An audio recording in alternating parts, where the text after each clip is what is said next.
Toddlers are natural scientists and explorers, trying things out to see what happens. They just have to know what will happen when they dump that box of toys out or push that light switch 800 times. In order to grow, they need safe places and things to play with, and patience and understanding from their parents and caregivers to encourage their curiosity while keeping them safe.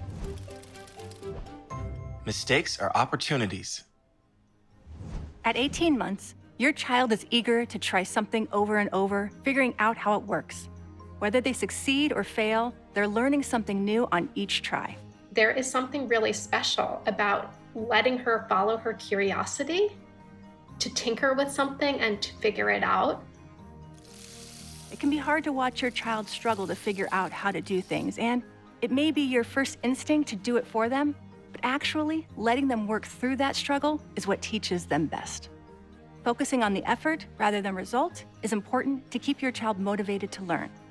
Keep in mind, your toddler will not be able to focus on one activity for a long time, maybe not longer than a few minutes. That's okay, and will change as they grow. But you don't need to force them to finish a puzzle or story, and you can let them do the same activity over and over if that's what they choose. Reading together. Reading looks different at every age, and your toddler may not be able to sit still for a whole book or may want to hear the same story over and over. There are many different ways to use a book to encourage learning. Oftentimes we don't read from front to back all in order, and that's totally okay. I would say most days we're looking at books with her, and it could be the same book 12 times. It could be different books. It could be 2 pages of 12 books. Reading has always been a really critical part of parenting for us, discussing feelings or even talking through what the characters are doing and not just reading the words. Surviving tantrums. We're getting pretty good at recognizing when they're coming, and we're it's like a thunderstorm, right? I can see it coming now. I would say what we don't know how to do at all, and maybe this is true of everybody, is how you stop it once it starts.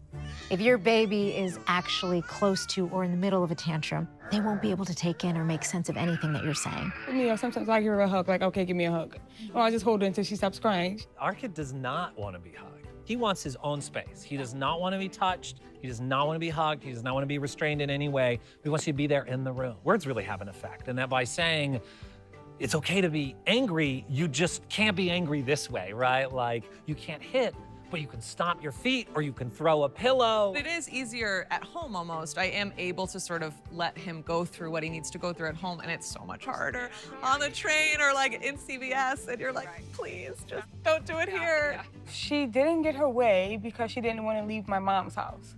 So she cried all the way to the train, which was 3 blocks. And she still cried on the train, and people was looking at me, and I just let her cry. And they're looking at me like, why aren't you stopping her? I'm like, well, she's gonna cry. It's so nice to hear that everyone's having the same experience because my kid's not doing it because my kid is bad. This is not anything I have to curb or stop. I have to just help through it. Watching together.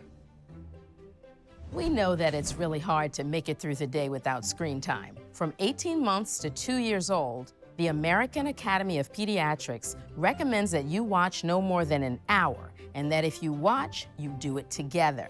Your interactions with your child are far more important than anything they'll get from a screen. You may have noticed that your child's screen use for longer than 30 to 60 minutes often results in tantrums and meltdowns. You can help your toddler make the connection between what's on the screen and their real life, and can help them learn to tell what is real and what is not. Mealtime choices.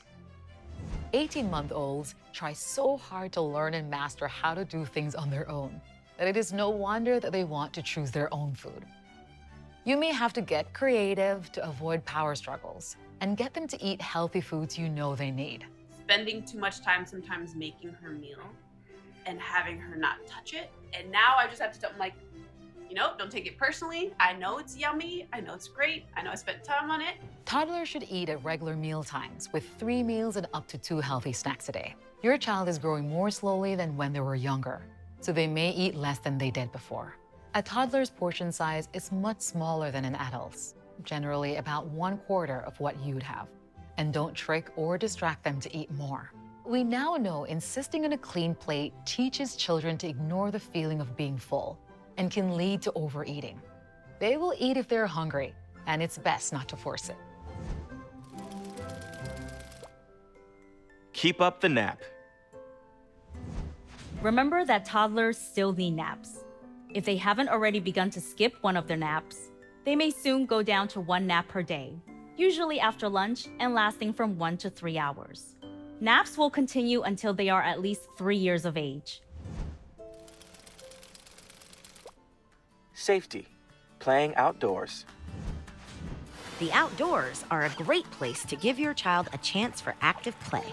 Toddler proofing can be harder outside as you have less control over the environment. So be sure all outdoor play is supervised closely. Use sunscreen with an SPF 15 or higher, and remember to reapply every 1.5 to 2 hours. All children need sunscreen regardless of skin color. Hats and sun protective clothing are also a great idea. Make sure your toddler drinks plenty of water. They can become dehydrated without even being aware that they're thirsty.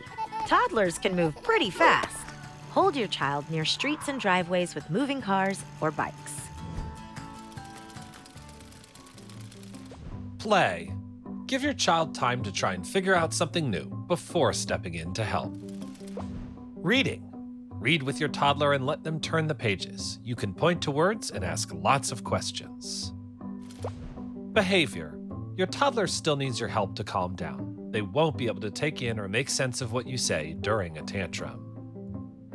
Safety, playing outdoors. Supervise your child during outdoor play to keep them safe, and always hold their hand near streets or driveways with moving cars. Your connection with your child matters to their health. The strength of your relationship shapes the way your child sees and experiences the world and helps them deal with the challenges we all face. If you have any questions about ways to support and connect with your child, be sure to ask during your visit.